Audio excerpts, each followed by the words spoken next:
Soy de Santa Fe, Argentina, y mi primera formación es de artes audiovisuales hecha en Mantovani, y a partir de una invitación que me hizo Teresita Cherry en el taller El Pibe allá por los años 97, empecé a trabajar en un taller de cine para niños. Fundamentalmente se me convocó para que con estos conocimientos de visuales yo trabajara la cuestión de la imagen con los chicos, trabajaba las materialidades y demás. Rápidamente vi que la cuestión de la imagen física y la imagen en movimiento son totalmente diferentes, entonces empecé a estudiar con Pablo Rodríguez Jauregui en Rosario, animación. Allá conozco en un festival de cine latinoamericano a Walter Tournier. Me presento a una beca del Fondo Nacional de las Artes y empiezo a estudiar con Walter en Montevideo. Y a partir de ahí empecé a pensar la cuestión de la imagen, pero sobre todo una imagen plástica por mis raíces de artes visuales, y durante muchos años solamente trabajé en el plano de la docencia, primero en el taller del Pibe, después en la Mantovani a partir del 2001, que se consiguió formalizar la cuestión de experiencia audiovisual en la escuela secundaria. Entonces estuve trabajando en esa docencia, y después en el 2005, gracias a un grupo que tengo de alumnos ahí en la escuela Mantovani, y que me insistieron para seguir haciendo animación más allá de la escuela, armamos el Molinete Animación. El Molinete Animación es un pequeño estudio que funciona acá en la parte superior de mi casa, y donde hacemos producciones fundamentalmente autor. Hemos hecho algunas publicidades y algunas cosas así, pero Santa Fe no es un campo muy desarrollado de la industria de la animación, así que hicimos también videoclips y demás, pero nuestro fuerte es hacer más trabajos de autor. Bueno, más o menos eso. ¿Querés contar un poco, para los que no saben, los cortos que hiciste? Bueno, también hace relativamente poco tiempo hiciste tu primer corto de ficción. Si querés contar un poquito. Porque, bueno, tiene que ver, digamos, un poco esto de que vos empezaste dando clases, empezaste desde la docencia, que, por ejemplo, en el ISCA, de todos nuestros docentes en general, siempre es el proceso inverso. Eran personas que hacían cine, que muchas de ellas quizás que ni siquiera tuvieron hasta una formación muy académica de cine, y después se pasaron a la docencia. Y lo particular, digamos, es que vos comenzaste desde ahí y trabajando con niños, y justamente tus producciones, digamos, tienen que ver con ese universo, y si bien están dirigidas para todo tipo de público, es como que el puntito más especial está para los niños. Bueno, nosotros hicimos unos cuantos cortos ya en el Molinete. Lo primero que produjimos fue una serie que fue hecha con Café y Canoa, que es una serie de plastilina, ya les dije hace tiempo. Después hicimos también, lo primero fue una ilustración de una serie de cantatas de Bach que se llamaba La Bella Molinera, de ahí del juego de la molinera, porque estuvimos mucho tiempo trabajando en esto y hicimos muchas experimentaciones con los chicos, y entonces, bueno, la molinera se transformó en alguien horrible y mala, entonces, se jugaba mucho con la palabra de la molinera y el molinero, y entonces, bueno, de ahí salió el molinete. Y bueno, así como los cortos más importantes que hicimos, son El Niño y la Noche, que es 2017, que tuvo más de 20 premios y estuvo en más de 300 festivales, que es una producción de 12 minutos, stop motion, con muñecos, con estructura hecha por Walter Turnier. Después lo siguiente fue el otro corto de animación, es Aileen en la Luna, que es producción Aileen en la Luna y 1140, que es mi primera ficción, que es la que vos decías, Viole. Las dos salieron para hacer juntas fines del 2018. Empezamos las dos producciones en el 2019, cosa que fue así como el delirio máximo. Claudia no dormía. En esos momentos Claudia no dormía, tampoco tenía amantes, para los que preguntaron, porque claramente no tenía tiempo. Nada. Bien. Absolutamente innecesario el comentario, pero bueno. En fin. Estas dos películas que salieron juntas también pertenecían a una historia, las dos más o menos habían transcurrido hacía 20 años, las historias reales, porque las dos están basadas en historias reales. La de Aileen es una historia que le pasó a Vilma, una amiga mía, que estaba en el taller del pibe y que tenía una niña de 4 años. A partir de un suceso entre ellas dos, que se pelean, y que Vilma le dice, me tenés harta, te voy a revolear a la luna, Aileen se pone a llorar con mucha angustia. A partir de eso nosotros empezamos a trabajar primero un guión nosotras, después hicimos un taller con Fernando Birri, cuando Fernando estaba viviendo acá en Rincón, en el Zapucay. Después yo empiezo a trabajarlo con la beca en Montevideo con Walter Turnier. Creo que lo presenté alguna vez a algún concurso, no pasó nada, y después me enganché con otras cosas y quedó ahí flotando en carpeta. Sí. Más o menos, no me acuerdo bien el año, pero más o menos fue en los años 90 también, cuando sucedió la cuestión 90 y pico, sí. Cuando fue lo del 2001, ahí. En esa época pasa esto de la escuela, que es en donde se filmó en 40. Yo trabajaba en la escuela que está delante de la cárcel de Las Flores, y fue todo un tiempo muy, muy duro y muy terrible, de otra dureza de las de hoy. Y esta historia sucedió ahí. También yo hice un storyboard, escribí, qué sé yo, porque después cuando estudié diseño en la facultad, me hicieron hacer un ejercicio en la facultad y yo hice el storyboard de esta historia.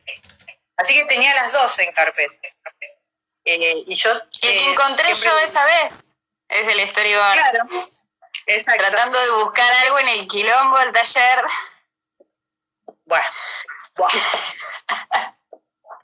En la riqueza del taller, puedes decir también, porque hay de todo. Que se necesita, tal cosa está ahí. Está a encontrarlo, pero está. Bueno, entonces, eran dos historias que habían quedado así en carpeta, y siempre yo tuve ganas de hacerla. Pero bueno, pasaban cosas, pasaban otras historias, qué sé yo. Y hace 3 años, cuando empezó la convocatoria de Espacio Santafesino, yo hablando por teléfono con Malena, con mi hija, le digo, está por venir la convocatoria, no sé qué presentar en Espacio. Y entonces me dice, ¿por qué no haces Aileen en la Luna? Y entonces digo, la verdad que podría ser, y ya es hora que la vayas a hacer. Y entonces, me empecé a buscar todo lo que yo tenía, y ahí empecé le digo a Male, empecemos a ver qué cosas podemos cambiar. Ese guión tuvo así como, desde la idea original hasta la materialización, hubo 80 reescrituras, no sé cuántas. Bueno, la reescribimos. Ahí le dije, no me acuerdo con quién había hablado para que pensara una propuesta estética, no me acuerdo ahora. Y entonces, y justo en un fin de semana de eso aparece Ita por acá, Ita Romero. Entonces le digo, vamos a hacer un pequeño teaser, y entonces lo filmamos este fin de semana, un teaser. Creo que poner el sábado. Y después con Marcos animamos otro pedacito más para el teaser. Nos presentamos, quedamos preseleccionados, pero no ganamos. Como cosa yo soy, que a mucha gente de acá seguramente le sucede, no es nada nuevo, pero bueno, sabemos de la insistencia. La mejor cualidad que tengo yo, o casi la única, es la persistencia. Soy muy cabezón. Entonces, al año siguiente, la estamos con más tiempo ahí, le pido que ella haga una propuesta estética, volvemos a presentarlo y ahí ganamos. Eso fue fines del 2018 que ganan. 2017, ¿o no? Parece que fines del 2017 fue que filmamos Aileen entre diciembre del 2017 y 2018, principios. Bueno, voy a tener mejor memoria que yo, sí. Sí. Bueno, con historias breves pasó más o menos, que lo escribí, empezamos a trabajar con Agustín en la idea, ponerle 2016, no antes, puede ser 2015, la verdad que no. Y bueno, porque yo le dije a Agustín un día, digo, tengo una historia que es para historias breves, que tienen que ganar. Yo estaba segura que iba a ganar. Después cuando ganamos, me agarró un ataque porque dije, ¿y ahora qué hago yo? Porque si no hay nada, si bien yo siempre digo que la animación es stop motion y sobre todo con muñecos tiene muchos puntos en común con la ficción, porque tiene puesta en escena, porque tiene iluminación, porque tiene es mucha actuación, y qué sé yo.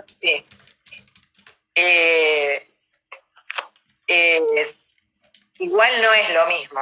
O sea, los tiempos sobre todo. Fundamentalmente el tiempo. Nosotros en animación estamos un año trabajando. Y para filmar la ficción tuvimos 5 días de 4 horas de trabajo con niños. Entonces era como que no tenía tiempo de pensar. Lo que yo tengo en animación, ahí no tenía tiempo de pensar. Sí, aparte en un rodaje, por más de que vos tengas una super pre o en un rodaje, pasan un montón de cosas que son porque parte de la poética de la ficción también. Pasan un montón de cosas que es la vida y vos tenés que tomar 1000 decisiones en un segundo y no podés colgarte porque te matan, te fletan todo, te mandan a la mierda, es así. Bueno, a partir de eso... porque además uno tiene que estar, justamente como lo que pasa en la vida, entonces uno tiene que estar atento a eso para jugar y para aprovechar eso que es irrepetible. Totalmente, sí. Bueno, a partir de eso me gustaría preguntarte como lo primero que tenía pensado, como para tratar de hacer un recorrido rápido, pero pasando más o menos por todo, porque yo recuerdo que vos muchas veces me has contado que 1140, que es este corto de ficción, vos muchas veces lo que hiciste pensar para animación y lo que pasaba era como que no iba. Entonces, a partir de eso me gustaría que nos cuentes un poquito cuándo una idea es para animación, qué tiene que tener, cómo explotar una idea para que esa animación se luzca. Yo, viste que siempre tenés unas aguas y tenés las otras. Hay mucha gente, hay muchos animadores que dicen que una idea tiene que ser hecha en animación cuando no puede ser hecha por actores. Yo creo mucho en esto. O sea, también creo que es tan difícil hacer animación, lleva tanto tiempo, es tan costosa, que si es una historia que vos la podés resolver con actores, medio que no tiene bullete. O sea, tiene que haber algo dentro de la historia, de la dimensión de lo mágico, de lo poético, que solo lo pueda dar la animación. No sé, en este momento se me ocurre Anomalista, que es una película, un largometraje de animación que yo todo el tiempo decía, ¿y acá en qué momento me va a sorprender? ¿Por qué utiliza la animación? Encima, animación, un largometraje, animación con muñeco, va a decir, wow, es mucho trabajo.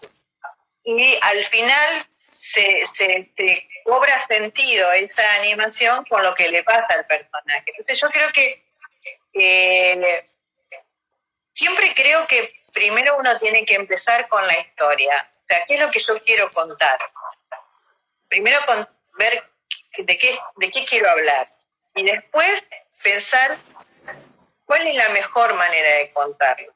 Yo creo que la animación lo que tiene es que la materialidad te da un nivel poético y una capacidad de metáfora infinita. O sea, vos podés poner el puente colgante en el medio de la laguna Setúbal, vos podés hacer lo que quieras en la animación. La animación 3D hoy está metida en todas las películas de ficción de Hollywood. Eso también es animación. Creo que el poder de la animación es increíble y ya está como naturalizada determinado tipo de animación. Yo creo que hay que explotar y explorar esas posibilidades que tiene la animación de poética y de metáfora. Entonces, qué sé yo, no sé, pienso en El monje y el pez, el corto de Dudok de Witt, que es un monje con un pececito que flota y que son acuarelas, que es infinitamente bello. Creo que ahí, o sea, con esa cuestión de cómo puede hacer volar un monje y un pez, por un lado, pero además cómo esa materialidad los vuelve seres, no sé, angelicales, etéreos, todo eso que quiere contar la historia. Entonces, por eso la materialidad te sirve para que esto que vos querés contar se refuerce. Sí, justo me acordaba esto que vos por ahí nos decías en clases, de que en la animación, en lo que es el arte, digamos, que es una etapa súper importante para la animación porque prácticamente es crear un poco de la nada. Y uno, a partir de todo eso que crea, genera la identidad del corto, ese universo que tiene que hablar hasta cada detallecito pequeño, tiene que hablar y comunicar algo que tenga que ver con lo que a uno como guionista, director, directora, pensó. Entonces, pienso, por ejemplo, en Aileen, que la materialidad a mí me parece hermosa, que la Ita laburó un montón con desechos. Entonces, bueno, el tema de pensar la propuesta estética para la animación, cómo lo pensás, si es algo que lo haces primero vos como directora y después convocás a equipo de arte y le contás y a partir de eso van generando un diálogo. ¿Cómo lo trabajás?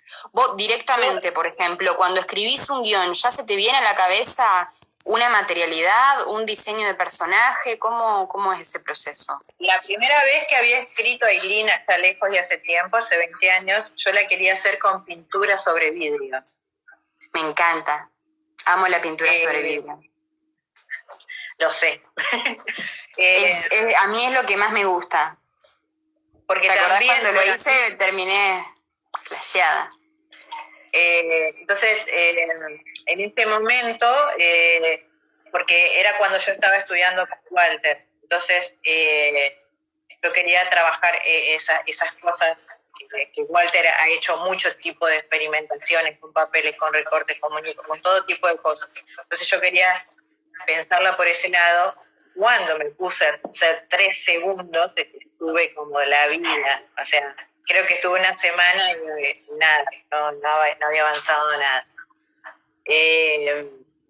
Entonces, hay muchos elementos que tienen que ver. En particular en Ailín, cuando a mí, por ejemplo, a mí me gusta mucho la línea estética de Ita y expresiva. Entonces, yo sabía aparte que quería... la Ita tiene como su línea, tiene como su sello, ¿viste? Ella va dejando su huellita por donde pasa. Sí. Y yo quería eso en el corto ese, porque, o sea, eso, lo de la pintura sobre vidrio había sido allá lejos y hace tiempo, y ahora yo tenía en claro que quería como una imagen más renovada, porque yo sentía que los diseños que yo tenía míos ya me resultaban a mí viejos, y yo quería llegar también a niños, o sea, entonces necesitaba una imagen que fuera más actual, una propuesta más actual. Entonces, por eso hablé con la ITA, y también toda la estructura del guión y todo cómo lo reescribimos y cómo lo pensamos. También, eso también fue otro diálogo con Ita, de pensar, porque pensamos varias cosas, inclusive en un momento yo también había pensado muñequitos de madera, mucho más simples, pero también otro elemento que yo tuve en cuenta es cuánto tiempo nos daba Espacio Santafesino para entregarlo, porque el tiempo no es menor a la hora de elegir una técnica. Entonces, yo quería también pensar la cuestión esa de la producción para no irme en el tiempo porque si yo lo hacía con otro tipo de muñecos, si uno trabaja con muñecos, el tiempo es mucho mayor porque es mucho más lenta la animación.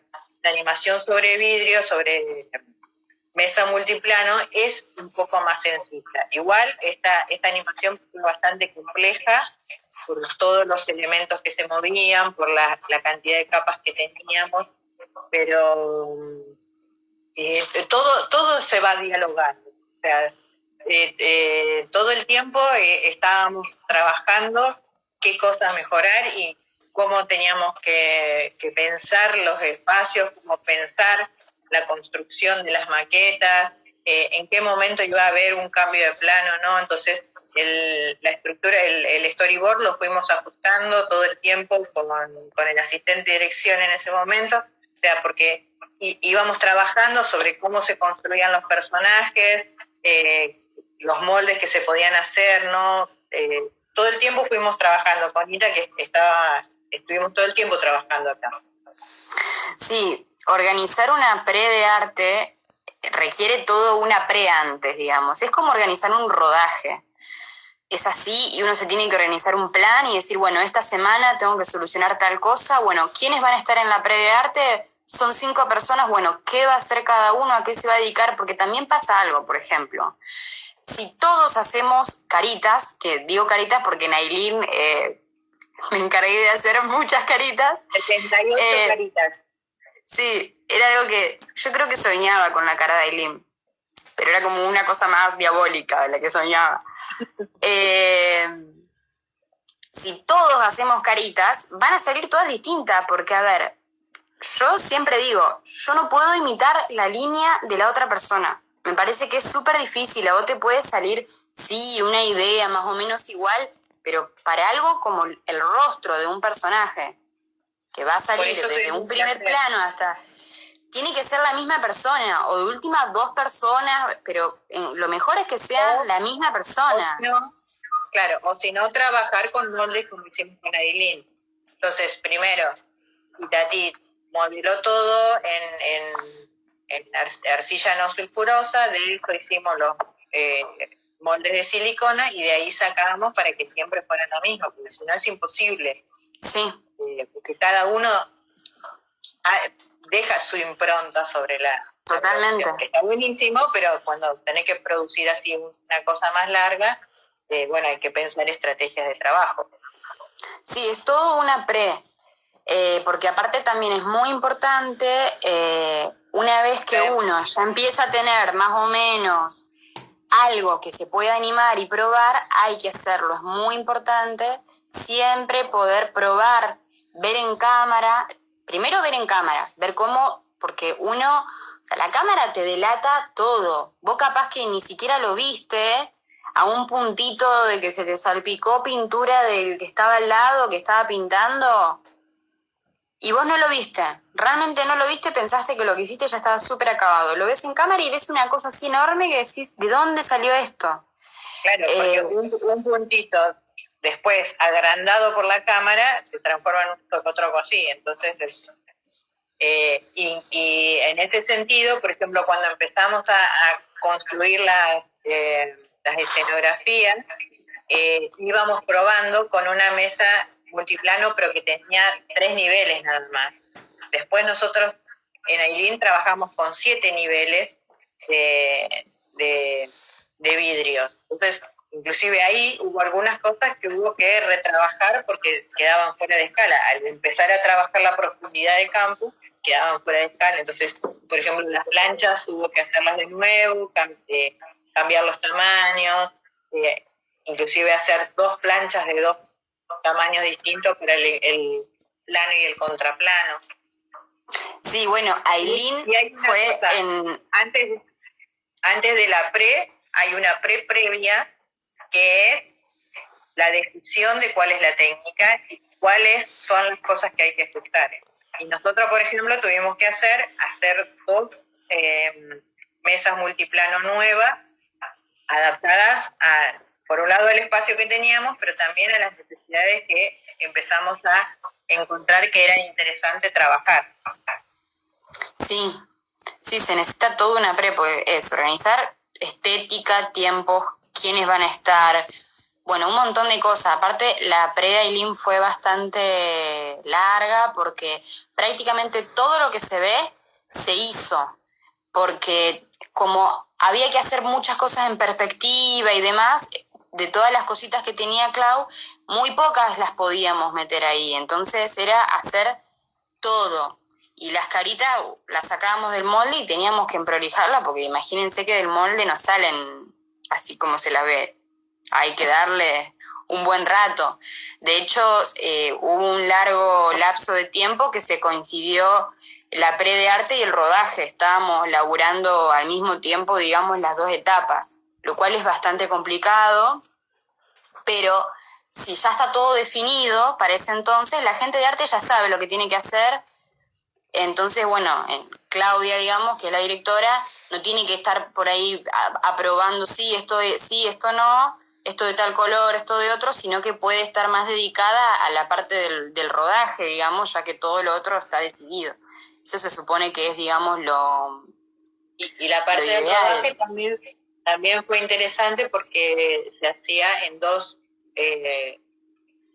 mesas simultáneas. Entonces, en una trabajaba Marcos y en otra Malena. En la mesa de Malena se trabajaban los planos más grandes porque era la mesa más grande, y los planos más cerrados se trabajaban en la otra mesa. Pero fue bien ardua también la producción porque teníamos que, bueno, de hecho habíamos armado todas unas cajas que en el lomo de la caja decía una imagen del plano, cuánto duraba y el número de plano. Entonces, la noche previa yo le dejaba esa caja puesta al animador y armada la escena con toda habíamos hecho alrededor de, creo que eran 144 pares de brazos y otros tantos de patitas, y entonces en cada caja le dejábamos ya la cantidad que se iba a necesitar para esta toma. Bien. Aviso a la gente que pregunta por acá que yo estoy anotando y después las vamos a responder. Bien, otra cosa que a mí me parece súper importante, que vos también además súper mencionás y que en tus producciones está muy presente, es el tema del sonido, particularmente de la música, pero de la banda sonora en general, que es muy importante porque colabora en esto que es darle vida a los personajes, construir un universo. las canciones tienen eso que se nos pegan. Vos has contado experiencias de festivales que los niños y niñas se iban tarareando, cantando la canción. Entonces me parece que es muy importante que nos puedas contar un poquito de eso. Bueno, el sonido y la música en general la hace Mario, que es mi compañero. El que entró hace un rato. Entró y salió. Y siempre trabajamos mucho tiempo previo con alguna idea. En el caso del Niño y la Noche no tanto, había algunas ideas de sonido, pero la mayoría del sonido se hizo después del rodaje. Pero porque también no es una película donde haya palabra. En ese sentido, también cobra mucho interés porque es la palabra que no está, la música. Entonces, fue un largo tiempo el del trabajo sonoro para encontrar cuál era la voz de la luna, cuál era el sonido de Luisito, cuál era el sonido de la abuela, en ese diálogo que establecen los tres elementos, la abuela, Luis y la luna. Y en el caso tanto de Ailín como de 1140, la música la necesitábamos previamente. En Ailín,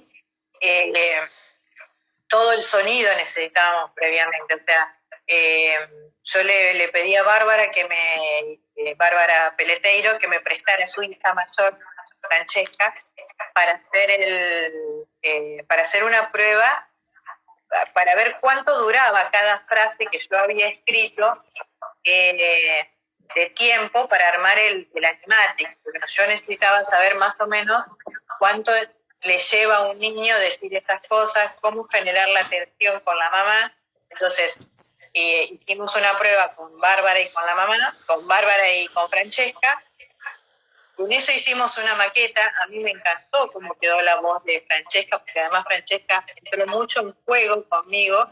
Entonces, se metió mucho en el personaje. Prácticamente de esa primera toma que hicimos, que fueron 2 horas aproximadamente, prácticamente quedó todo lo que se grabó ese día. Solo después hubo que agregar algunas cosas más que fuimos incorporando. Pero entonces teníamos todos los diálogos grabados, con esos diálogos maquetamos con el storyboard y los amantes.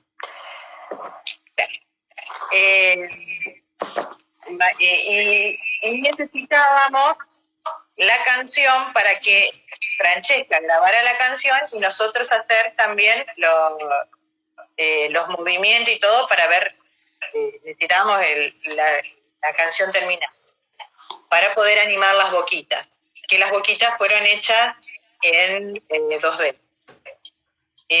Así que bueno, prácticamente empezamos nosotros a hacer la preproducción de Ailín y Mario empezó a hacer la preproducción de la canción y hacer todo el armado de la banda sonora de diálogo. Y justo como estábamos con las dos películas a la par, 1140, también tenía que hacerme la música de 1140, porque la primera escena, cuando empieza la película, el hermano le canta una canción que es la canción de la película, que no podíamos poner el cumpleaños feliz, porque si vos pones el cumpleaños feliz tenés que pagar derechos. Entonces, bueno, hicimos que hubiera una sola canción, un leitmotiv de todo el corto, pero yo la necesitaba antes de empezar a filmar. Así que en diciembre él estuvo trabajando, ¿cuándo fue? Habrá empezado en noviembre, a trabajar esta canción, y después empezó a trabajar la Ailín para que nosotros se la diéramos a Francesca, estuvo 2 meses estudiándola, y después grabamos la canción con Francesca. recuerdo que íbamos por la costanera caminando con Mario pensando qué tenía que decir la canción de Aileen. Y entonces yo le dije que tenía que tener siempre, sí o sí la figura de la nena y tenía que tener la de la luna y el globo, que eran como los tres elementos con los que se jugaba en la historia. Y entonces ahí empezamos a jugar con palabras y ahí salió lo del caracol y la lechuga y jugando así mientras caminábamos la costanera. Y después en 11:40 Mario me propuso que la canción fuera la palabra del papá que nunca se ve. Y entonces a mí me pareció reinteresante porque es una... si vos la escuchás sin la película es como una canción de amor. Y también es amor, el amor filial. Y me pareció un lindo juego que me proponía y bueno, y quedó muy bien. Bien, por ahí alguien preguntó algo muy interesante que también nos lleva a hablar de otra cosita. Preguntaron cómo se trabaja el traveling en stop motion. Marco. Bueno. Y a mí me parece importante para también hablar un poquito de cómo pensar los planos. Es muy importante definir qué planos vamos a usar para no animar, por ejemplo, cosas que quizás no es necesario y complicárselas. Entonces poder concentrarse siempre con lo esencial, con lo que comunica. Y bueno, como los planos, el cine es planos, ante todo. Entonces, ¿cómo pensarlos? No existe, en la animación no existe nada antes de que uno lo piense y lo arme y lo cree. De las cosas más difíciles son animar agua y caminatas para que queden bien expresivas, regulares. Ahora, si esas caminatas no son expresivas, no me cuentan algo, hay que esquivarlas. No, o sea, es mucho tiempo y es muy probable que haya que hacerla muchas veces antes de que salga una buena caminata, excepto que uno haga dibujo animado, dibujo digital, que haces un loop. Pero en stop motion no haces un loop, lo haces uno a uno. Entonces, si yo me tengo que levantar de acá e ir a abrir la puerta, y es una caminata que no tiene mucho sentido, o sea, lo que yo haga como que me empiezo a caminar y después abro la puerta, el espectador ya entendió qué es lo que pasó, o sea, no hace falta que yo lo muestre. Entonces, un trabajo muy arduo es poder hacer un buen estudio de la idea y del storyboard para ver cuál es la mejor manera de contarlo para ganar animación y no dilapidar recursos. El traveling es muy complejo, o sea, si yo tengo que animar un personaje en el medio de un traveling, el traveling yo lo tengo que hacer a 24 y a lo mejor el personaje lo animo a 12. Entonces son un montón de complejidades que yo tengo que preguntar ¿para qué? ¿Qué gano yo con eso? Nosotros teníamos en El Niño y la Noche el primer traveling así, lo hicimos con Lautaro Perín y Claudio. Lamentable lo nuestro. Era con un ¿cómo se llama? El slider. El slider, pero muy, muy casero, con unos fierritos y madera. Lo atamos con alambre. Sí, y ahí íbamos haciendo que cambiaba la luz, que estaba atada con un hilo y que estábamos midiéndolo así con 1 centímetro. Era una precariedad terrible. Impresionante.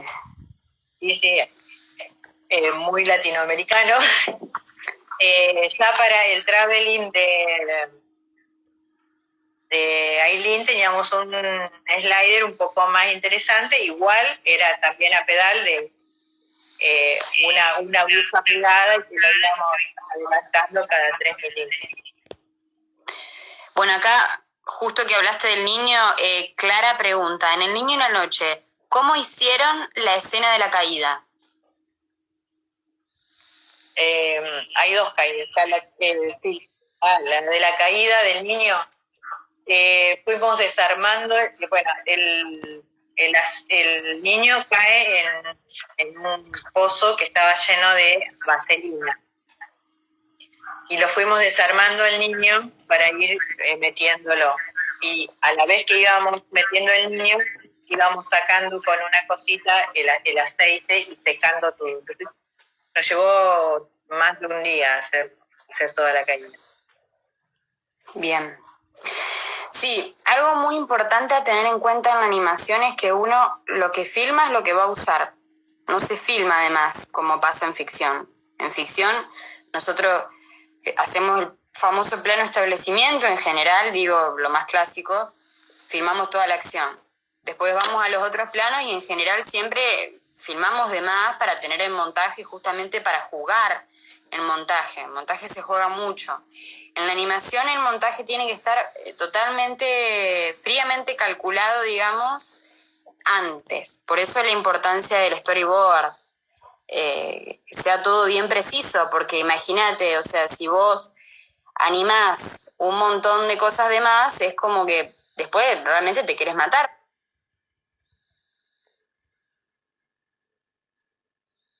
Porque es un montón de tiempo.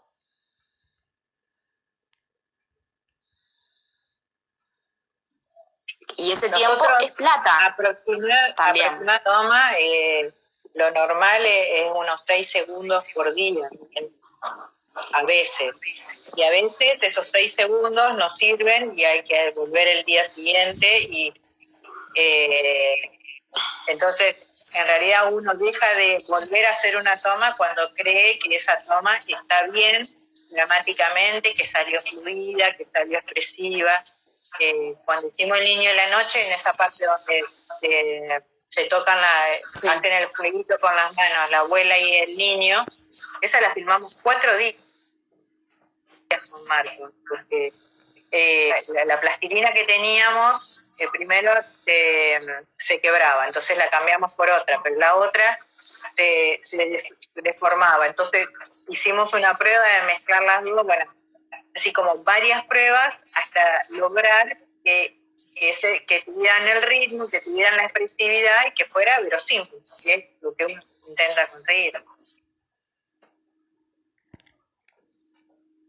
Creo que vos estabas, Claudia, el día ese del taller de guión, que él nos decía que él no usa storyboard. Hay muchos directores y directoras que deciden, hay algunos que ni siquiera usan guión técnico o planta, porque piensan como que eso les... Yo estoy bastante de acuerdo con esa idea, que eso como que te corta el mambo, para decirlo así en criollo, un poquito. Depende. Después hay otros directores que tienen el storyboard y se cumple a rajatabla. Obviamente que siempre está bueno tener una mínima referencia porque en ficción, por ejemplo, qué sé yo, podés hacer a la directora de arte o director de arte artear toda una habitación y haces un primer plano y es como que... A mí me pasó eso, o sea, una vez que fui directora de arte de una ficción, el guión estaba en la cabeza y en la decisión del director, entonces no podíamos ir avanzando porque no sabíamos dónde iba a estar la cámara. Entonces, para mí es una herramienta de trabajo para el equipo. Eso no significa que va a encorsetar al director, pero sí es una herramienta porque entonces vos, yo cuando hicimos 11:40 hice un storyboard de todo el corto de como yo lo quería ver. Como para mí era una adrenalina total, porque yo decía, o sea, lo que yo normalmente estoy 9 meses para filmar, ahí yo tenía 5 días, entre 4 y 6 horas por día, y lo tenía que terminar. No había otra porque no había plata.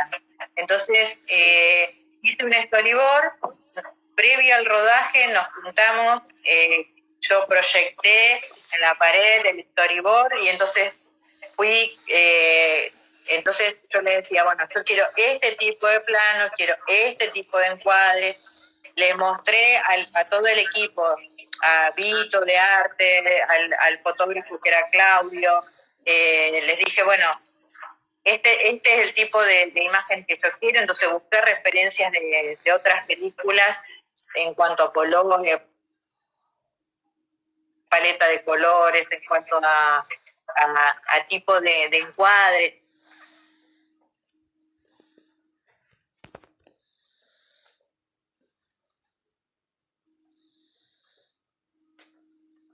Tipo yo, por ejemplo,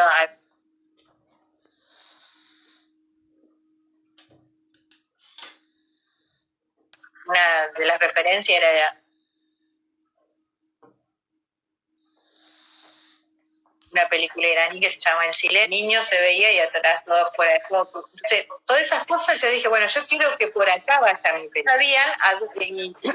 Todos sabían dónde tenía que estar la cámara, dónde tenía el arte, cuánto se tenía que ver.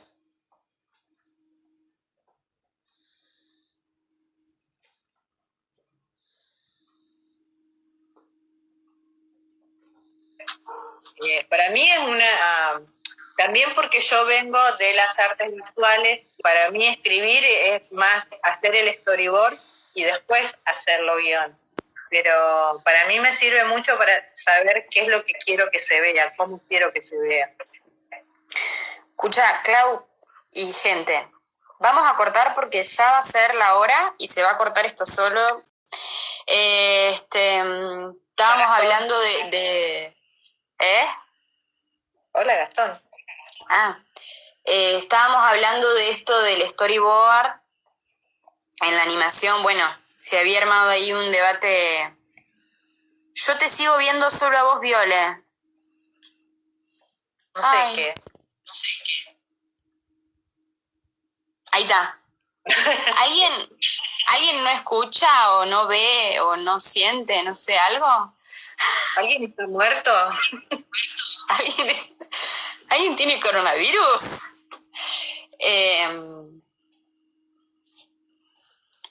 Bien. No, estábamos hablando de este tema del storyboard, de un poquito vos estabas contando la experiencia en 1140, que vos usaste storyboard. Sí, yo por ejemplo en el primer corto que filmé usé storyboard porque también, o sea, lo que pienso es que en el primer corto que dirigís está bueno tenerlo porque, viste, muchos nervios, mucho... A mí me parece que es una herramienta de trabajo. Sí. O sea, para... No, en animación es, o sea, sí o sí tiene que estar.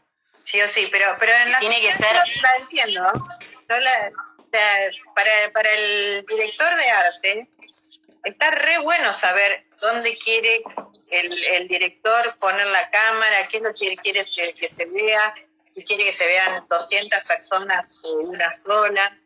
No sé, me parece que es una herramienta de producción. Sí, siempre en cualquier equipo tiene que haber una comunicación muy clara y todos tienen que saber qué va a pasar porque si no se trabaja de más y bueno, eso es plata. Bueno, algo que por ahí no hablamos y que estaría bueno hablar, de plata, chicos. ¿Tenemos problemas de plata? No, es justamente el tema de la financiación en general de la animación, porque si bien podemos usar, como en Aileen se usó, como en un montón de producciones hermosas, materiales reciclados, queda hermoso y todo, es caro. Es caro por el tiempo, por los materiales, que siempre algo vas a necesitar y ese algo es bastante. Entonces está muy bueno saber que, por ejemplo, financiar, ya lo han dicho en algunas charlas de acá que se hicieron por los vivos, financiar no es solamente conseguir plata, y que es algo que, por ejemplo, con vos, Claudia, siempre lo estamos haciendo, como buscando auspicios, buscando gente que te dé materiales. Digamos, en animación es muy importante tener como una buena base de producción, porque si no te limita mucho. Hay que organizar bien los tiempos porque, bueno, en todo, obviamente. Esto que digo es como en cualquier producción cinematográfica. Tanto El Niño y la Noche como Ailín en la Luna lo hicimos con premios de espacio santafesino. El Niño y la Noche además tuvo un premio del Fondo Nacional de las Artes y un premio del INCA, de un concurso infantil. Pero más allá de eso, el Niño y la Noche para nosotros fue así como una recontra superproducción, porque tuvimos que hacer, o sea, yo no tenía nada de planta de luces, por ejemplo. Y Claudio y Lautaro hicieron una planta de luces alucinante, pero que me acuerdo que habíamos sacado 34.000 pesos de premios de espacio santafesino, y la planta de luces nos salió 10.000 pesos. O sea, ya entramos mal. Entonces, por eso necesitamos empezar a buscar financiamiento de otros lados. Y después fue mucho el tiempo que nos llevó a hacerlo. De preproducción estuvimos alrededor de 5 meses, una cosa así, haciendo los muñecos, todas las maquetas, también la mesa de multiplano que funcionó en Buenos Aires, que animaba Male toda la parte de abajo del agua, los materiales que utilizamos. Entonces, a lo largo de los 2 años y pico que duró la producción, en ese momento Chucky era el productor y él trabajó muchísimo buscando todo tipo de auspicios, desde conseguir los pasajes de colectivos para Buenos Aires y para Córdoba, porque también ella estaba trabajando en la película en un tiempo, los pasajes a Paraná, que había un chico que venía de Paraná, la comida de todo el equipo que estuvo trabajando todo este tiempo, que era un montón. La preproducción éramos 10 personas, 12 personas que todo el tiempo que trabajábamos todos los días, que invadían toda la casa, porque había gente trabajando en el taller, gente trabajando acá en el living, gente en la cocina, gente en el patio, gente en la terraza. Ahí estaba Jackie Molina haciendo moldes en la terraza. Entonces, éramos un montón. De hecho, no había ninguna mesa donde sentarnos a comer, nos comíamos así con el plato y en la mano. En ese momento Chucky consiguió un auspicio del Kilbel, que nos daban un monto de plata para comida, y que después el Kilbel nos volvió a dar para Ailín, que aunque uno no lo piense, es un montón de plata darle de comer todos los días a un montón de gente. Entonces también se pidió a librerías, se pidió a, no me acuerdo de más, gente que nos prestó, por ejemplo, Rodolfo Pastor, que nos prestó unas luces de su estudio. Entonces hay un montón de asociaciones que uno puede hacer para también llegar a cubrir las necesidades que implica una película, para intentar de que sea lo más profesional posible.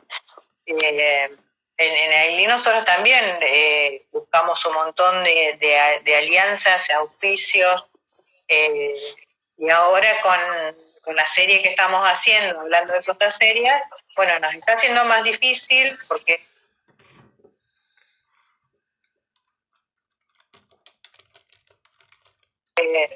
empezamos de año y agarramos como un tiempo económicamente devastado, o sea, ya sabemos, 4 años de macrismo.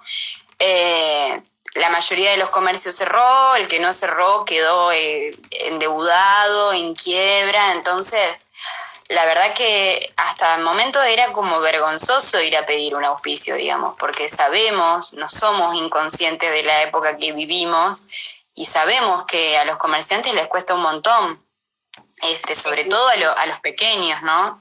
Luchan día a día. Entonces fue todo un tema. Acá Lara dice algo muy importante, que es, y todo ese tiempo de trabajo, en relación a lo que estabas contando de toda la gente que labura, también es un montón de plata. O sea, debería serlo. Los financiamientos para animación están subvalorados.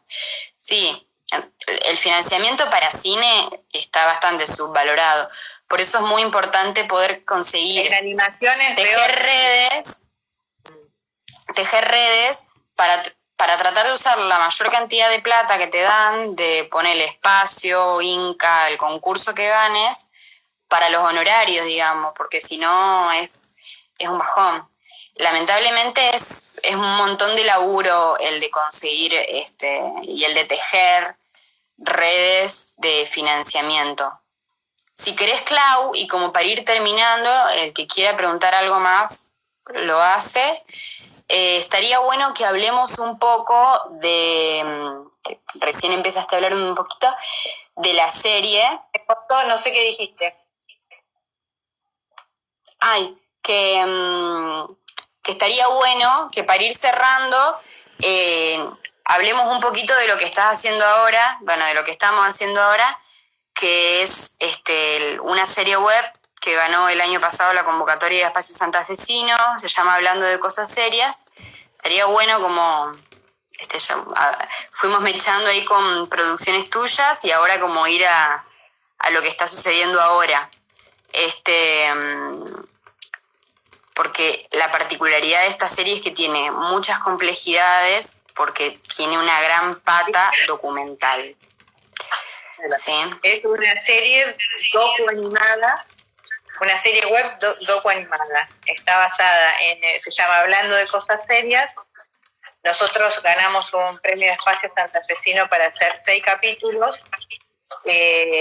Y después nos asociamos a la Defensoría de Niños, Niñas y Adolescentes de la provincia y entonces vamos a hacer 8 capítulos. Lo que pasa es que justo cuando nos teníamos que, ya tenemos 4 de esos capítulos grabados, son 7 entrevistas, tenemos 2 entrevistas más grabadas y la última, justo nos agarró esta pandemia precisamente en el momento que estaba por ir a hacer la última entrevista. Que de hecho se suspendió por eso. La íbamos a hacer y se suspendió porque la mamá tenía miedo por el coronavirus, digamos. Y son entrevistas a niños entre 4 y 6 años que hablan sobre cosas importantes para ellos. Y bueno, tenemos 4 capítulos de eso, tenemos 2 más para hacer, que estamos esperando que nos den permiso para circular, para que vengan Marcos a animar. En el interín ya está trabajando el sonido y todo, ya está la postproducción casi terminada de esos 4 capítulos. Y bueno, estamos esperando a ver qué es lo que sucede ahora en los próximos días. Y es una serie que también hacía mucho que yo quería hacer, había salido preseleccionada un par de veces, había ganado un subsidio del Fondo Nacional de las Artes para Desarrollo, y que a mí me parece interesante porque es poner en valor la palabra de los niños más pequeños y poder ver cómo estos niños chiquitos ya construyen conocimiento a partir de su experiencia. Entonces, en general a mí todas las producciones siempre es como que me interesa poner así distintas capas de significado, que hay como un primer cuentito para todos y después como que van llegándole a distintas personas. Yo no sé, con Ailín me pasó mucho que las mamás quedan muy conmovidas y choqueadas por lo que cuenta la historia. Con 1140 me pasa con los papás. Entonces, si bien las producciones en general son destinadas a públicos infantiles, porque a mí me parece que es muy necesario hacer producciones para niños de calidad y no no de cosas tontas y solamente juegos, sino que los niños son muy, muy profundos, son muy tienen una simplicidad pero muy profunda que yo creo que son capaces de apreciar la pintura, la poesía, el teatro por esa profundidad que ellos tienen. Y me parece que se merecen que pensemos cosas profundas para ellos, para que ellos también piensen, sientan, puedan expresarse. Eso.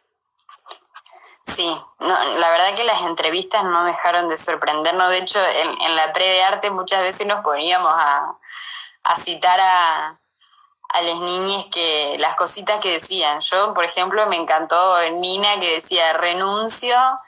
Yo todo el tiempo cuando me hartaba de hacer algo decía renuncio.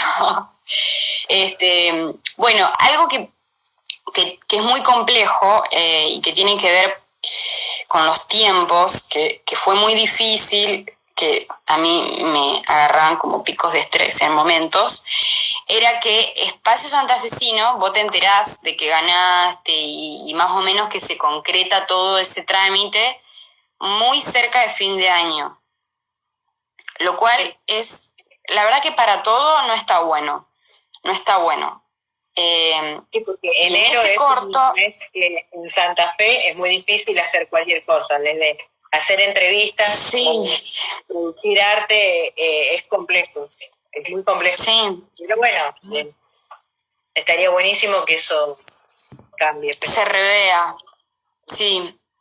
En esta serie, como teníamos que hacer entrevistas, que muchas veces buscábamos contactos de o talleres o escuelas a las que poder ir, teníamos que buscar un niño de cada región, de Santa Fe, de cada localidad, y como era muy cerca de fin de año, la verdad era muy complejo poder concretar, porque la mayoría de las escuelas están como cerrando, entonces no quieren que vaya alguien a perder una clase, porque lamentablemente lo ven así, ¿no?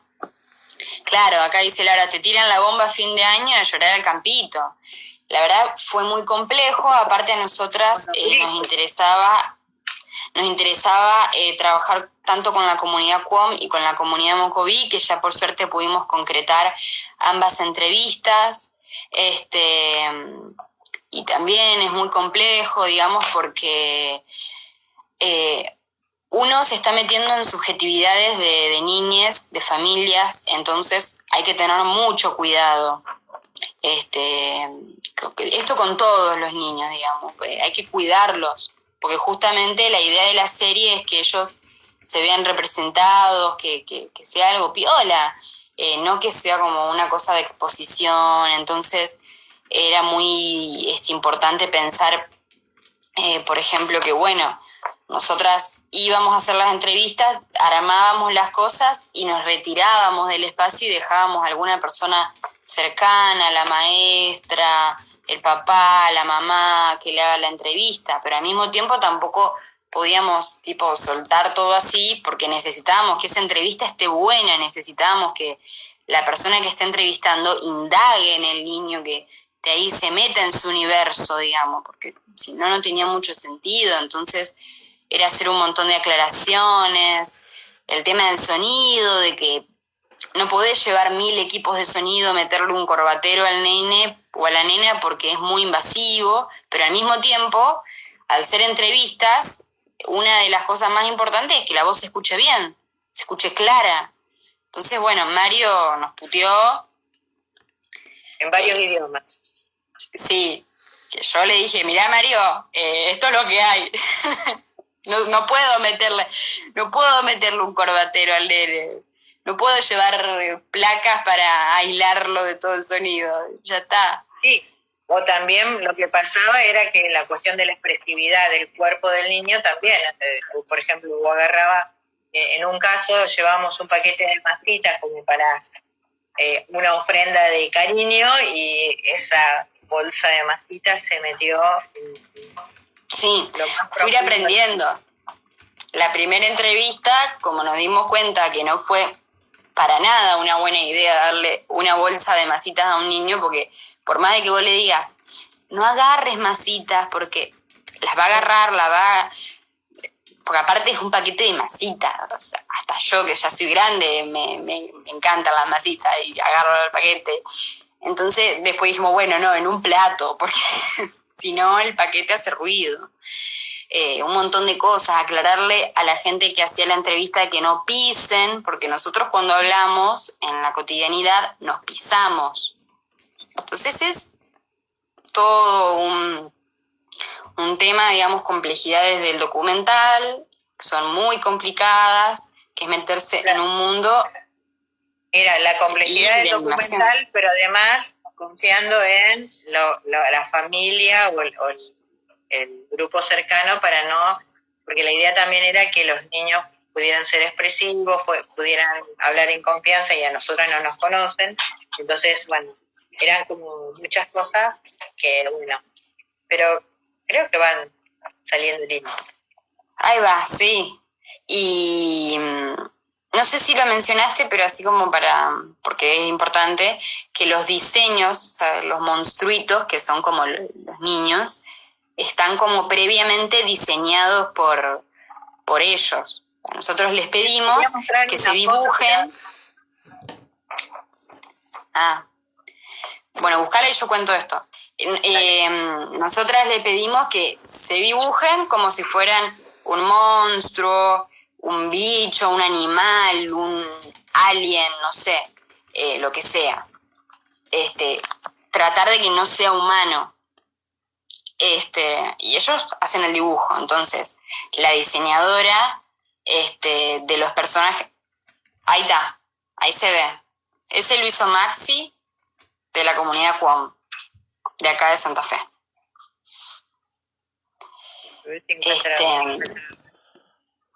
Sí, a ver si encontrás. Bueno, entonces la diseñadora de personajes tiene que interpretar ese dibujo.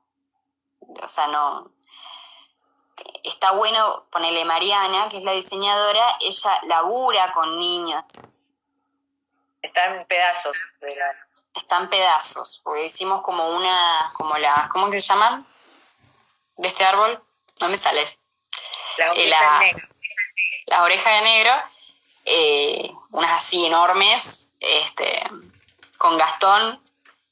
Pensamos que nos iba a llevar una jornada y entre él que estaba tallando y yo cubriendo con la pastita china, nos llevó, no sé, 1000 años. Esa es la escenografía de otro capítulo. Ese es de Leo, que es de Rosario.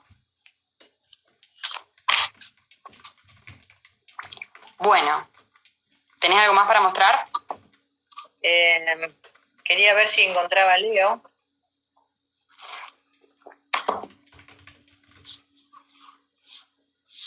Leo, no, la entrevista de Leo yo creo que sí, fue la primera entrevista que hizo Claudia, que fue súper motivante. Empezar así es hermoso, empezar así una entrevista, porque Leo, un niño que era para hacer toda la serie, que se llame Hablando de Cosas Serias con Leo, porque las cosas... Un personaje, se ve que no sé si el padre o la madre era... El padre profesor de historia. El nene saltaba todo el tiempo con historia, pero aparte cómo hablaba. No. Las cosas que decía eran increíbles. Habló de todos los temas universales, del amor, de la guerra, de Hitler. Habló de todo. De todo. Fue muy difícil cortar. Ahí está Leo de espaldas y Gastón de frente. Ese es la base de este es Francho, pero el boceto. Claro, porque se hacían bocetos en una plastilina que es industrial y después eso se pasaba al definitivo. Ahí están los primeros 4.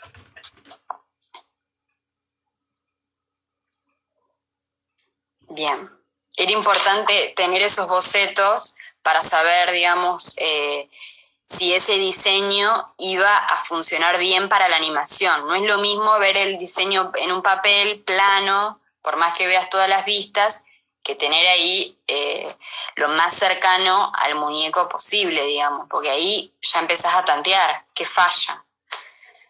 Inclusive a partir de esos bocetos le hice hacer a Mariana algunas modificaciones porque veíamos que no funcionaba y lo pensábamos también en el espacio para ver qué pasaba si ese niño tenía que estar sentado con tantas patas, cómo moverlo y demás. Entonces nos servía el boceto en plastilina industrial para poder pensar qué modificaciones necesitábamos antes de ponernos a hacer el muñeco definitivo.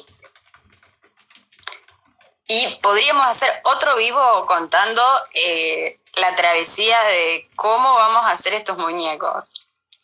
Porque eso fue tremendo. Yo me acuerdo cuando fuimos las dos a la casa del tipo que hacía los moldes, que encima era un loco. Y la verdad es para hacer una película de eso, porque fue increíble. Increíble.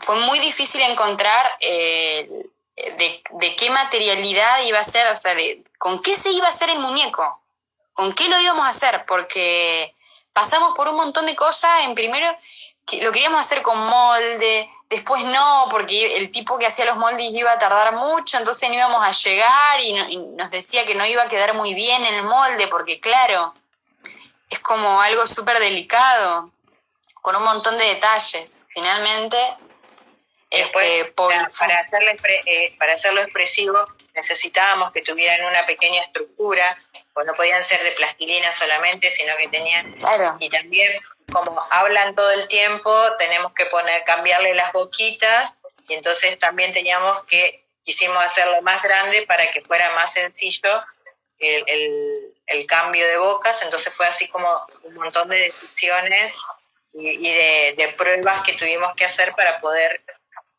decidir cuál iba a ser la materialidad. Sí.